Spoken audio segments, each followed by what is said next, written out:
What's up, listeners? I'm Dometi Pongo, MTV correspondent, Chicago native, and the host of the new podcast, Candyman, the true story behind the bathroom mirror murder. This podcast tells the real-life story that inspired a popular horror film.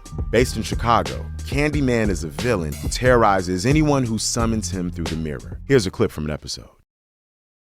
When I was a kid, I was scared of Candyman. He was the killer from this old horror movie from 1992. That became a cult classic.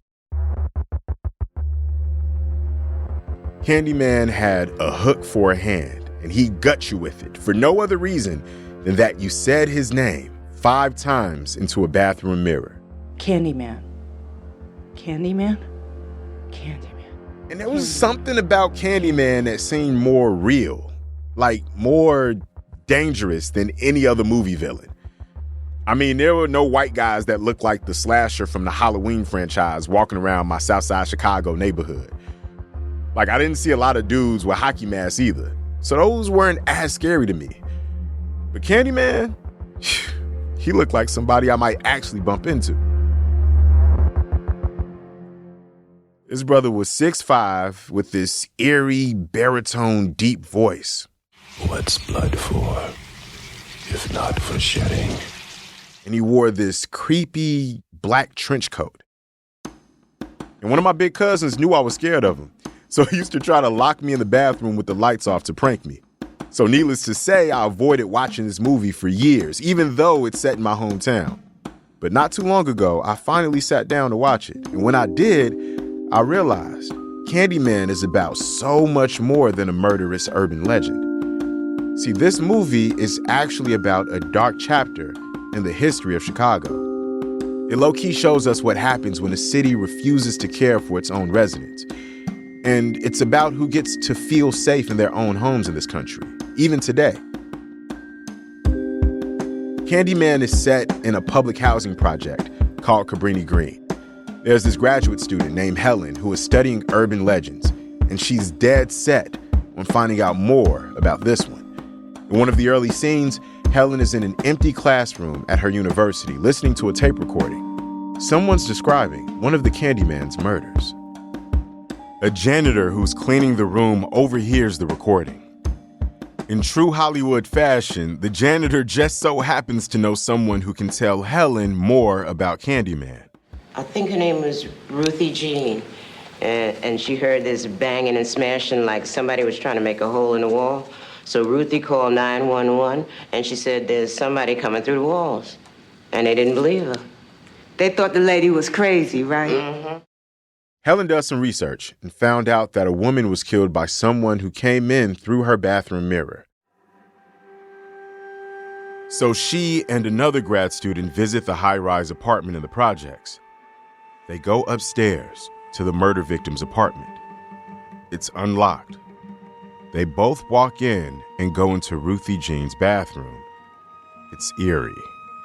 After all, whoever killed her got into the apartment this same way. Helen opens the medicine cabinet. Killer, or killers, they don't know which, smashed their way through the back of this cabinet. See, there's no wall there. The story of Candyman is fictional, of course. We all know that saying Candyman 5 times in a bathroom mirror doesn't actually conjure up a killer ghost. But the murder of Ruthie Jean in the movie shares horrifying similarities to the killing of a real person. That woman's name wasn't Ruthie Jean, but Ruthie Mae McCoy. It must have been a couple of years after Candyman came out. Somehow, I hadn't heard of it. And people told me, hey, you know, there's stuff in here that seems to be from the story you wrote.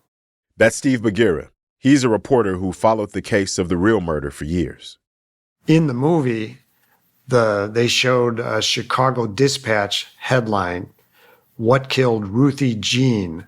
Life in the Projects," which was almost identical to the headline of the story I wrote. Steve wrote a series of investigative pieces about Ruthie Mae McCoy's murder for a weekly newspaper called the Chicago Reader.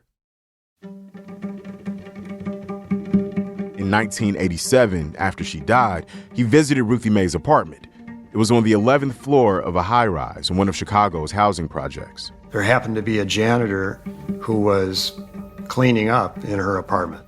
The door was open, and I was able to go in. Whoever murdered Ruthie Mae McCoy somehow entered her apartment through her bathroom mirror. She had heard the intruders coming and had called 911. In this podcast, we're taking another look at the true nightmare that inspired a major film franchise. They just cast her out like she was nobody. They didn't care. It was just like another black person just got murdered. Oh, okay, we'll go to the next one. Now, when we talk about crime, we talk about violence, there's this thing where we do a presumption that the people and not the conditions are responsible. But what if the conditions in the projects and Ruthie Mae's killers are both responsible? You're supposed to feel safe at home. But back then, and even now, that's not always the case. And sometimes the danger in our own homes comes from the very people who are supposed to protect us. Why didn't 911 get her the help she needed? And how had Ruthie Mae's medicine cabinet become a point of entry? I'm Dometi Pongo. From 48 Hours, this is Candyman, the true story behind the bathroom mirror murder.